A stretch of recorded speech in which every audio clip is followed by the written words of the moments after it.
Good morning, everyone. Welcome to Art Talk with Susana Baker. And as we say, it's sunny in Miami, but sunnier in the studio.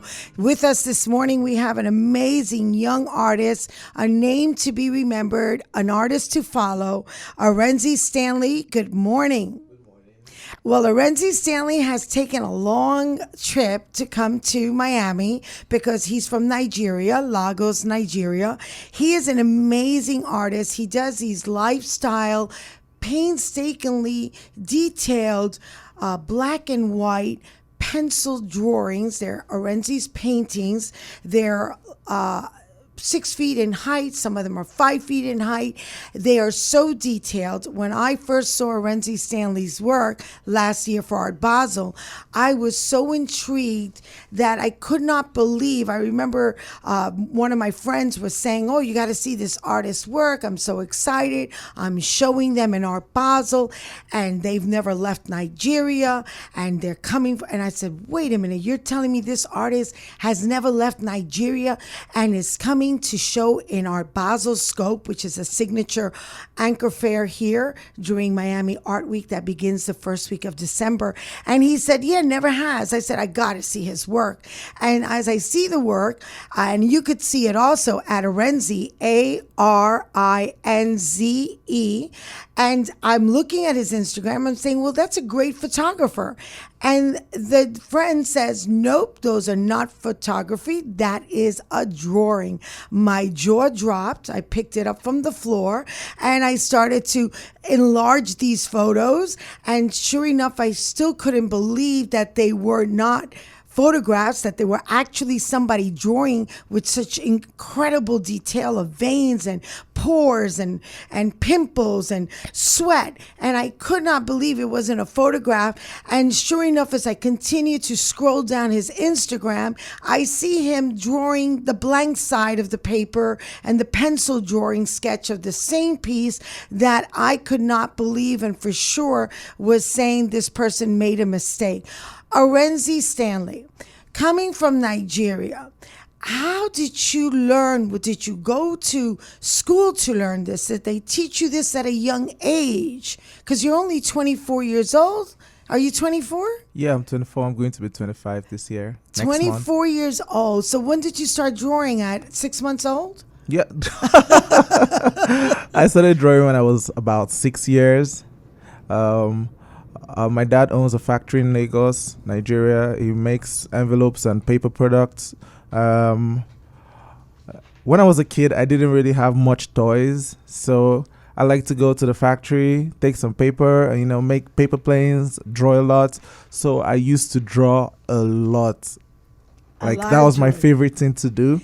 Wow, you were telling me that you always got flogged in school. So yeah, I got flogged. Flogged. Yeah. And so in Nigeria, the teachers, when they find a pupil not doing something that they are supposed to do in class, in the case of Arinze, you were telling me you were constantly being flogged, and that's when they hit you with a stick. Yeah. Because behind the notes that you took of the teacher, you would always draw. Yeah, I draw everywhere. Like I draw my notebooks, I draw my textbooks, and it was kind of, I was kind of being a nuisance to my teachers because they were always like, "You need to stop drawing on your notes. You need to have neat." No, I just wanted to draw. Like you love to draw, and thank God for that because one thing I own the art experience since 2009. Wow. And we do VIP art tours and orientation tours that we just started 3 years ago as well. But normally it was only VIP with, the art connoisseurs and art appreciation people that come from all over the country. We take them into collections and museums and a mid-career gallery, signature gallery. And I've been doing it since 2009 through the art experiences. And so we curate the Dela Cruz collection, the Institute of Contemporary Art. We go to all kinds of mid-career and signature galleries, as well as street art. And so I've learned and seen a lot of art. And every once in a while, and there's so much talent in this world, and every once in a while there is an artist that just stops me dead in my tracks. And you are one of those very few artists that do that, because when you're spoiled like me, that my job is from 10 to 5. I have a 10:30 tour in the morning with a 1:30 lunch, and then again a 3 o'clock with a 6:30 dinner. And so we take people to see some of the best art. And I've been doing this now for 9 years daily, from Tuesdays through Saturdays. So no one can tell me. I've seen every single art. And then during Art Basel, we do a VIP Art Basel groups, and we're constantly out in the signature tents, from Pulse to Scope to Red Dot to, to all kinds. And so we see everything. Our curators see everything. We're always learning, because a lot of galleries switch their art shows every 2 months. So there's always seeing new artists from around the world, and I'm always amazed at the talent.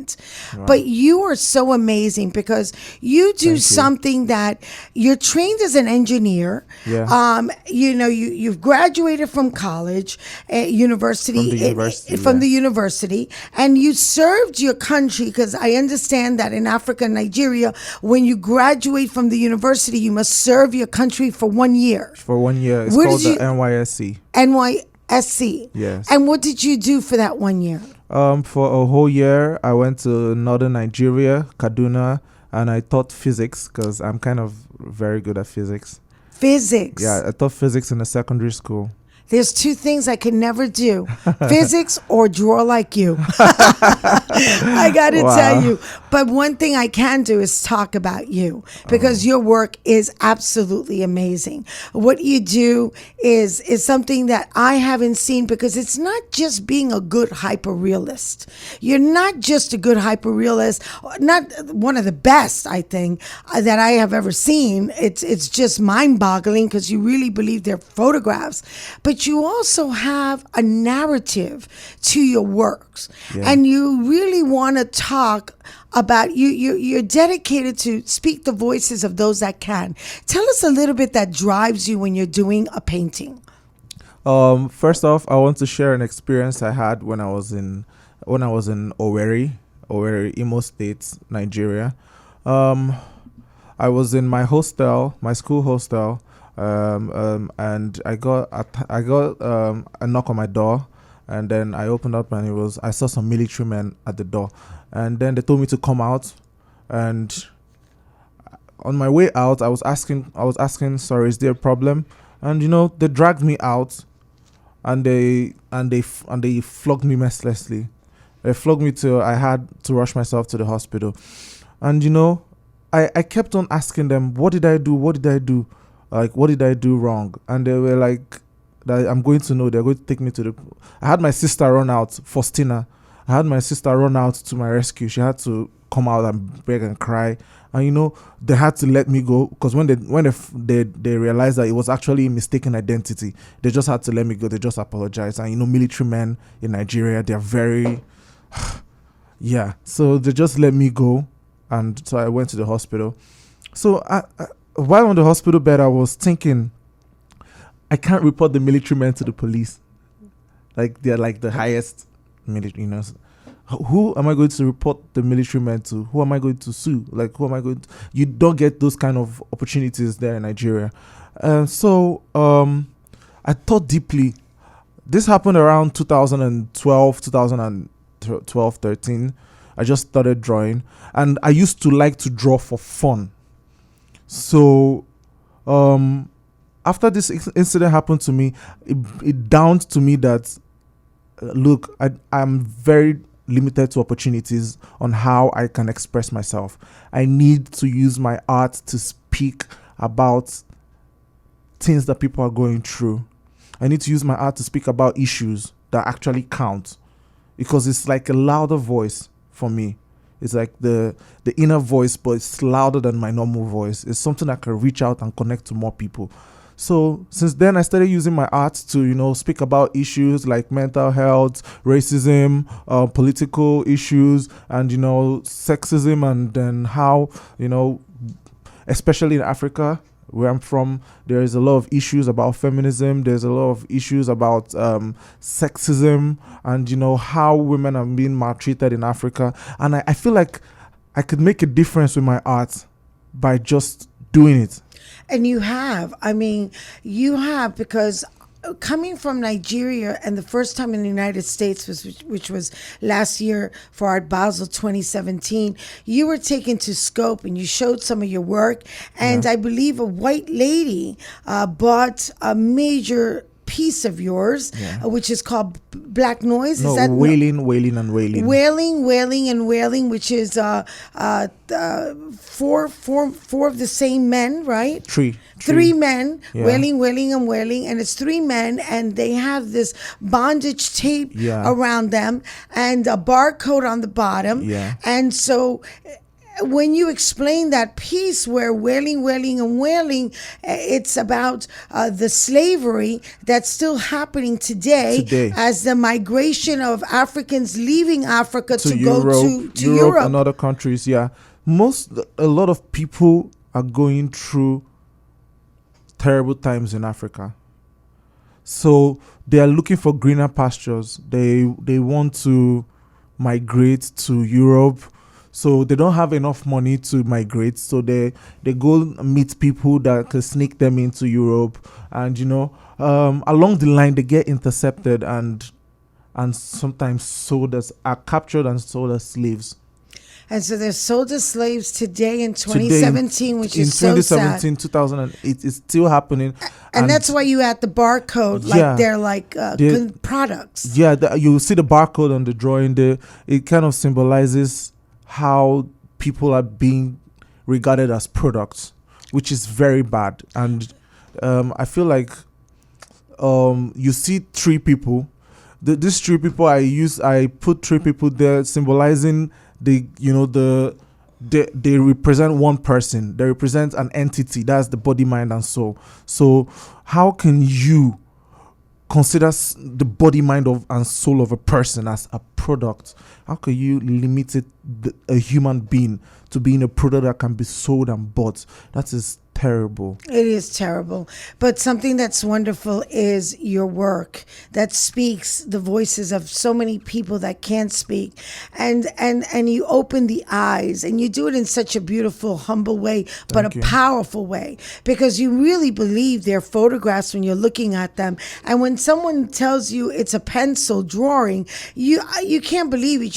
I had to keep searching until I saw you drawing. You're going to be showing for Jonathan Levine October 20th in New Jersey, a solo show called Mirrors, your very first solo show in Jersey City, New Jersey. Jonathan Levine. Anybody in New Jersey or New York, go to see Mirrors by Arinze Stanley on October 20th. He's going to have a solo show. You're going to get to meet Arinze Stanley, a fine young man, a prodigy, I think, in hyperrealism. Also, a great career to follow. I believe a great investment to start with the young Arinze, because I believe this artist has a very long trajectory in his works, and I believe is somebody who should definitely be supporting if you're an art collector. So Jonathan Levine, October 20th, but you also, which I'm very proud to announce, you are going to be in Prism, which is at the DuPont building in Miami during Art Basel. And Art Basel is the biggest contemporary art fair in Miami. We're very fortunate to have it outside of Hong Kong and Switzerland, where Basel, Switzerland is where the show originates from. It brings over 200,000 VIPs, people that love art, teachers, students. The whole city comes alive. Every corner has art. Wynwood is crazy. Downtown, the beach. It's just one big art fair. If you haven't done Art Basel, you definitely want to go to the Art Experiences. That's with a plural, ArtExperiences, theartexperiences.com.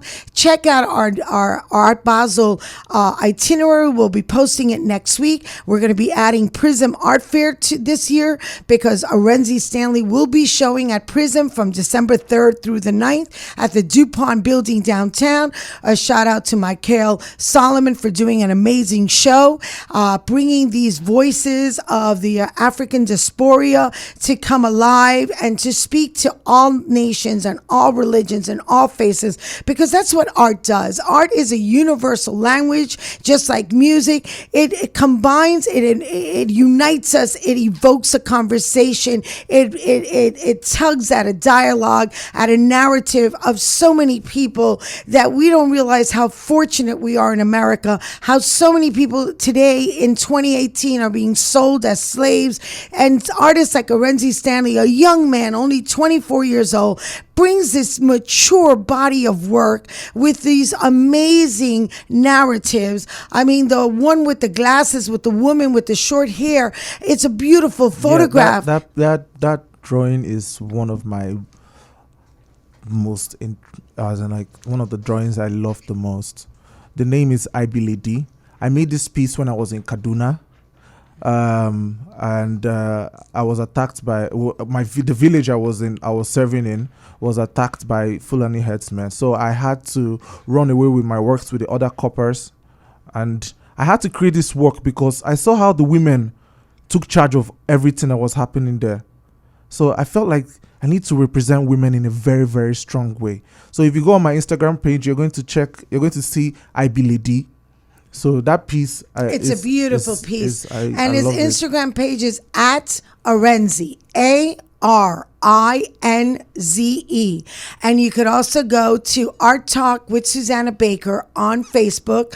Subscribe to our videos at youtube.com, Susana Baker, and SUSANA. And you could always call me, 305-767-5000. For any questions about art or a show, I'm happy to help. Art Talk with Susana Baker. We love Arinze Stanley. Thank you. We can't wait to see you, Art Basel, at Prism Art Fair in downtown. And Jonathan Levine for October 20th in Jersey City. Exactly. Your solo show, Mirrors. Yeah. Arinze Stanley, thank you for visiting us and bringing your voices of those that can't speak in your beautiful paintings. I tell you guys, go see his Instagram page at Arinze, ARINZE. Follow us on YouTube, Susana Baker. Art Talk with Susana Baker at Facebook. We come by the Money Man Report that we're so grateful to, Alicia and Dan Frischberg, on 880 The Biz, 880 AM on your channels if you're driving, 880 The Biz on the web and on your smartphone. See you next Friday, 10:40 for Art Talk with Susana Baker. Thank you, Arinze. Thank you very much.